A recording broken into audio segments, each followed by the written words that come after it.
अस्सलाम वालेकुम viewers. I am doctor Usman Ashiq. आज मैं आपको बताऊंगा एक ऐसी बीमारी के मुतल्लिक जो कि इस वक्त पूरी दुनिया में एक वबा की शक्ल इख्तियार कर चुकी है। दुनिया में अब तक तकरीबन 422 मिलियन लोग इस बीमारी का शिकार हो चुके हैं।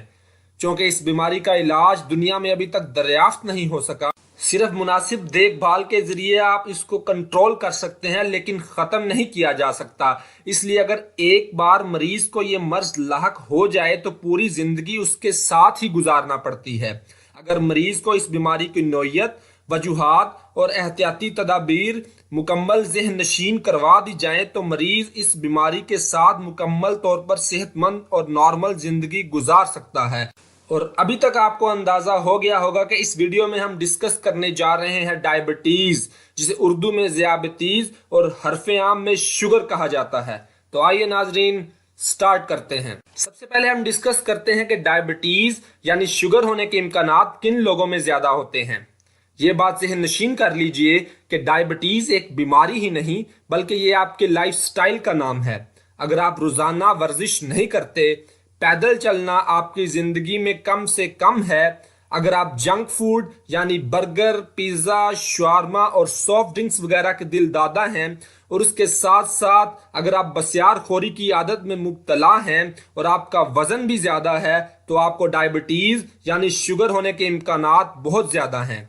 अगर आप 45 वर्ष या उससे जायद उम्र के हैं, या आपके बहन भाइयों में से या वालदैन में से किसी को शुगर है और आपको हाई ब्लड प्रेशर की भी बीमारी है, तो आपको शुगर होने के चांसेस और भी ज्यादा हैं।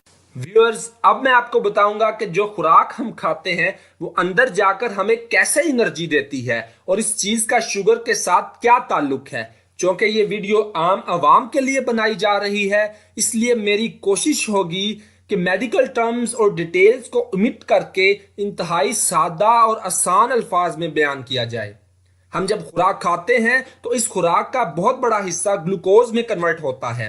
ये ग्लूकोज, जिसे हरफे आम में हम शुगर कहते हैं, हमारे खून में शामिल हो जाता है। हमारी बॉडी के सेल्स को तवानाई के लिए इसी ग्लूकोज की जरूरत होती है।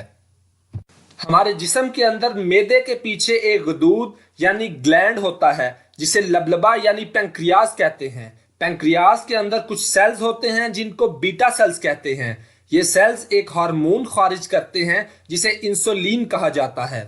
इंसुलिन एक ऐसा हार्मोन है जो कि खून में मौजूद ग्लूकोज यानी शुगर को कम करता है और खून में मौजूद शुगर को पूरी बॉडी के सेल्स में भेजता है। आपकी पूरी बॉडी के सेल्स को तवानाई के लिए इसी ग्लूकोज की जरूरत होती है। जब मरीज को शुगर जैसी बीमारी लाहक होती है तो मरीज का लबलबा यानी पैंक्रियाज या तो कम मिकदार में इंसुलिन बनाता है या बिल्कुल इंसुलिन नहीं बना पाता। नतीजतन ग्लूकोज खुलियों तक नहीं पहुंच पाता और खून में ही मौजूद रहता है, जिसकी वजह से खून में ग्लूकोज की सतह बुलंद होती चली जाती है, जिसे हम हाइपरग्लाइसीमिया कहते हैं और हरफे आम में शुगर का नाम दिया जाता है। व्यूअर्स, अगर डॉक्टर मरीज को बीमारी की नोयत और उसकी पैथोफिजियोलॉजी के मतलब थोड़ी सी रहनुमाई फराहम कर दे तो मरीज का मीठी अशिया से परहेज और दूसरा दवाई का बाकायदगी से इस्तेमाल बहुत आसान हो जाता है। इसलिए अगर आप या आपका कोई अजीज इस मर्ज में मुब्तला है तो ये मुफीद मालूमात उस तक लाजमी पहुंचाएं ताकि वो शुगर के साथ बेहतर और सेहतमंद जिंदगी गुजार सके।